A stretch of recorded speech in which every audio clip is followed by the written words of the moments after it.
আসসালামু আলাইকুম শিক্ষার্থী বন্ধুরা, কলেজ ভর্তি ও বোর্ড চ্যালেঞ্জের রেজাল্ট নিয়ে তোমাদের মনে অনেক প্রশ্ন রয়েছে।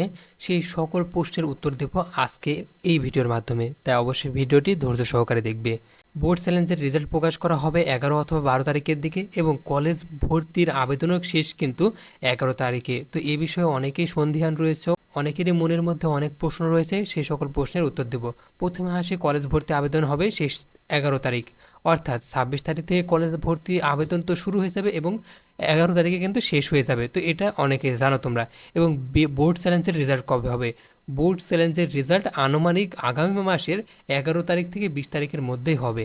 এখন 3 নম্বর, যেটা খুবই গুরুত্বপূর্ণ, বোর্ড চ্যালেঞ্জের রেজাল্টের পরে আবেদন করতে হবে নাকি আগে আবেদন করতে হবে? তোমাদের আবেদন করার পরেও রেজাল্ট দিলে এটা কোনো সমস্যা হবে না, তোমাদের পরিবর্তিত রেজাল্ট অনুযায়ী সিলেকশন করা হবে। তোমার তো ন্যূনতম জিপিএ রয়েছে আবেদন করার জন্য।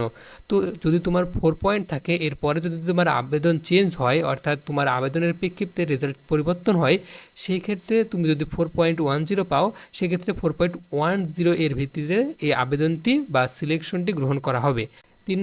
4 নম্বর যেটা রয়েছে, বোর্ড চ্যালেঞ্জের রেজাল্ট পরিবর্তন হলে কিভাবে সিলেকশন হবে, যেটার উত্তর আমরা ইতিমধ্যে দিয়ে দিলাম। তোমার পরিবর্তিত রেজাল্ট অনুযায়ী সিলেকশনটা হবে। এবং যেটা সবার সবচেয়ে বড় প্রশ্ন, সেটা হলো যারা ফেল করেছে ও বোর্ড চ্যালেঞ্জ করেছে তারা কিভাবে আবেদন করবে।